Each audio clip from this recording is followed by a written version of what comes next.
Halo teman-teman, balik lagi dengan belajar bareng. Kali ini belajar bareng masih membahas tentang FRSKB guru kelas ya. Langsung saja, yang pertama yaitu yang keluar tentang kaidah penulisan soal pilihan ganda ya. Jadi dalam penulisan soal itu banyak kaidah-kaidahnya, kaidah atau pedoman ya. Sama aja dengan pedoman. Nah, apa kaidah penulisan soal itu? Yang pertama ada kaidah dari aspek materi dalam penulisan soal.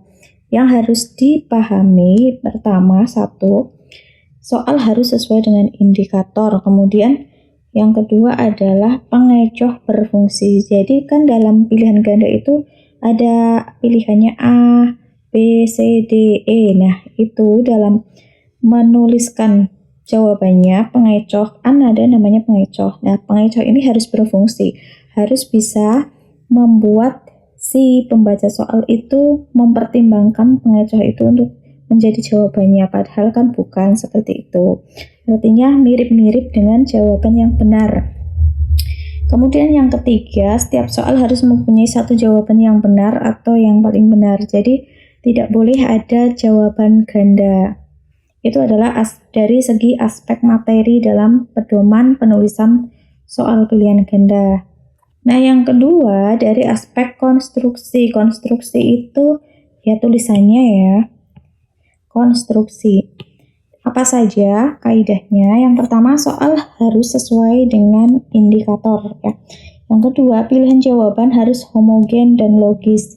Nah, ini maksudnya homogen di sini adalah mirip-mirip ya teman-teman. Jadi misalnya yang ditanyakan macam-macam mangga. Nah, akan yang homogen itu ada mana lagi? Harum manis, kemudian Indramayu dan lain sebagainya. Nah, kalau jawabannya di pilihan itu ada misalnya Aceh seperti itu kan Aceh itu kan rambutan ya. Jadi salah gitu. Kemudian yang ketiga yaitu setiap soal harus mempunyai satu jawaban yang benar atau yang paling benar. Nah, berarti ini dilarang mempunyai jawaban ganda ya. Yang keempat, pokok soal harus dirumuskan secara jelas dan tegas. Misalnya akan menanyakan kebutuhan pokok manusia adalah titik-titik, kan sandang, pangan, papan. Nah, itu harus dituliskan. Berikut ini yang merupakan kebutuhan pokok manusia adalah titik-titik.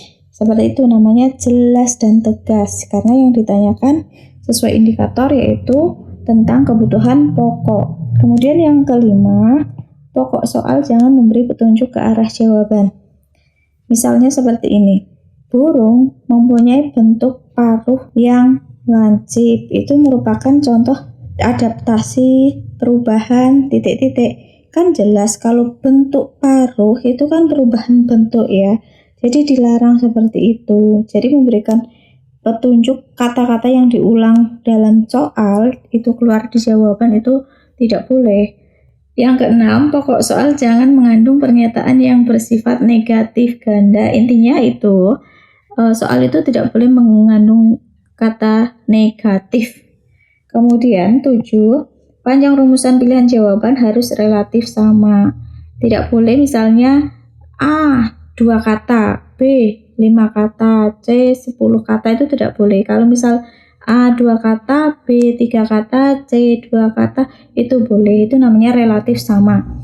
Kemudian 8, pilihan jawaban jangan mengandung pernyataan semua pilihan jawaban di atas atau semua pilihan jawaban di atas benar. Itu tidak dibenarkan dalam kaidah penulisan soal. Yang ke-9, penulisan jawaban yang berbentuk angka atau waktu disusun berdasarkan urutan besar kecilnya angka atau secara kronologis. Jadi urutan misalnya A 7, B 8, C 9, D 10. Tidak boleh misalnya A 10, B 7, C 9, D8, itu tidak boleh. Jadi harus urut dari yang paling besar atau dari yang paling kecil. Yang ke-10, gambar, grafis atau tabel dan sejenisnya yang terdapat pada soal harus jelas dan berfungsi. Ya, kalau tidak berfungsi ngapain dikasih tabel? 11, butir soal jangan bergantung pada soal sebelumnya. Misalnya berdasarkan soal nomor 2 bla bla bla bla, itu tidak boleh. 12. Pilihan jangan mengandung kata atau frase yang sama yang bukan merupakan satu kesatuan. Bila memungkinkan, letakkan kata tersebut pada pokok soal. Misalnya, fungsi dari kulit adalah titik-titik. A. Melindungi tubuh. B. Melindungi mata. C. Melindungi kaki, dan lain sebagainya. Nah, kata melindungi itu kalau bisa itu alangkah lebih baiknya ditaruh di soal saja, jangan di pilihan jawaban. Kemudian yang ke-13, setiap soal harus menggunakan bahasa yang sesuai dengan kaidah bahasa Indonesia. Jadi menggunakan bahasa baku, dilarang menggunakan bahasa kedaerahan ya. Materi selanjutnya yang muncul adalah tentang langkah menyusun prota. Jadi di soal itu dituliskan langkah 1, 2, 3, 4. Nah, langkah di atas itu merupakan langkah menyusun titik-titik seperti itu soalnya ya. Jadi yang keluar itu adalah menyusun prota, di mana langkah-langkahnya yang pertama itu menelaah kalender pendidikan, kemudian menandai hari libur, yang ketiga menghitung minggu efektif, 4 mendistribusikan alokasi waktu yang disediakan untuk suatu mapel pada setiap KD dan topik bahasanya. Berarti ini juga perlu belajar bagaimana langkah menyusun promes dihafalkan, langkah menyusun silabus dihafalkan ya. Siapa tahu besok yang keluar itu promes dan silabus, bukan prota lagi.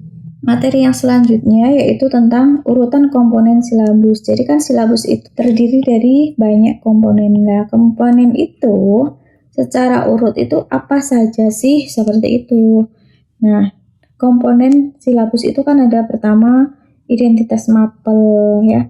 Kemudian identitas sekolah, KI, KD, materi pokok, pembelajaran, penilaian, alokasi waktu, dan sumber belajar. Materi selanjutnya yaitu yang sering banget keluar itu tentang GLBB. Kita masih ingat GLBB itu apa sih? Gerak lurus yang mengalami perubahan kecepatan ya, baik minus maupun plus. Ya, kalau minus itu artinya diperlambat, kalau plus artinya dipercepat. Jadi di sini ada dua macam jadinya GLBB. GLBB diperlambat ya. Perlambat. Contohnya apa GLBB diperlambat? Ya, kita tulis di sini misalnya naik sepeda di jalan yang nanjak, naik sepeda nanjak. Kemudian lempar bola ke atas, itu merupakan GLBB diperlambat. Yang kedua itu adalah GLBB dipercepat, di mana V-nya semakin cepat karena A-nya itu positif. Apa itu contohnya? Contohnya benda jatuh ya, benda jatuh. Atau kita bersepeda di jalan yang turun, itu adalah GLBB dipercepat. Kemudian materi yang keluar lagi adalah tentang gerhana bulan. Nah, gerhana bulan itu kan terjadi ketika cahaya dari matahari ke bulan itu tertutup oleh posisi bumi. Nah, posisinya urutannya ini adalah matahari, kemudian bumi itu di tengah dan bulan adalah di paling kanan ya. Nah, ketika bulan itu memasuki yang namanya daerah umbra, daerah gelap di sini, maka akan terjadi gerhana bulan total di sini.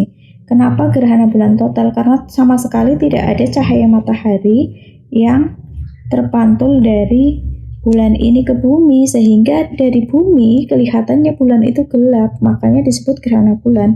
Nah, kalau bulan sudah bergeser ke daerah penumbra, ini kan remang-remang. Jadi di sini adalah gerhana matahari sebagian. Nah, kalau sudah lepas dari bayang-bayang ini, kalau sudah ke sini, kan si bulan itu dapat full cahaya dari matahari ya.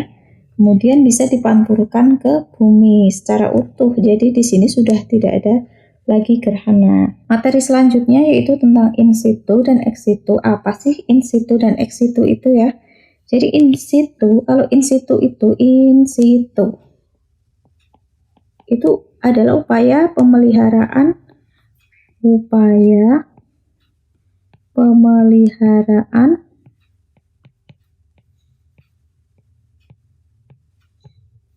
alam ya, itu berupa satwa dan fauna ya, flora ya, tumbuhan yang langka di habitat aslinya. Nah, jadi kuncinya itu habitat aslinya, in situ. Asli. Contohnya komodo di Pulau Komodo seperti itu. Kemudian kalau ex situ itu upaya pemeliharaan satwa langka, flora langka itu di habitat bukan aslinya, habitat tempat lain ya. Contohnya di kebun binatang. Itu adalah contoh pemeliharaan ex situ. Kemudian materi yang sering muncul juga adalah EM, EP, dan EK. Apa itu EM, EP, dan EK? EM itu energi mekanik, EP energi potensial, dan EK energi kinetik. Maka rumusnya sudah diingat ya. EM itu sama dengan EP ditambah EK. EP itu sama dengan MGH, di mana benda yang mempunyai EP itu mempunyai ketinggian. Kalau letaknya di tanah berarti EP-nya 0. Kemudian EK adalah setengah mv kuadrat, di mana benda yang mempunyai EK itu mempunyai yang namanya kecepatan, berarti bergerak. Yang selanjutnya yaitu tentang untung rugi. Kapan dikatakan untung? Untung jika harga jualnya itu lebih tinggi daripada harga beli. Rugi, dikatakan rugi itu ketika harga jualnya lebih rendah daripada harga beli. Kemudian yang selanjutnya adalah menyederhanakan pecahan. Nah, kuncinya untuk menyederhanakan pecahan itu adalah menggunakan FPB. Contoh ya.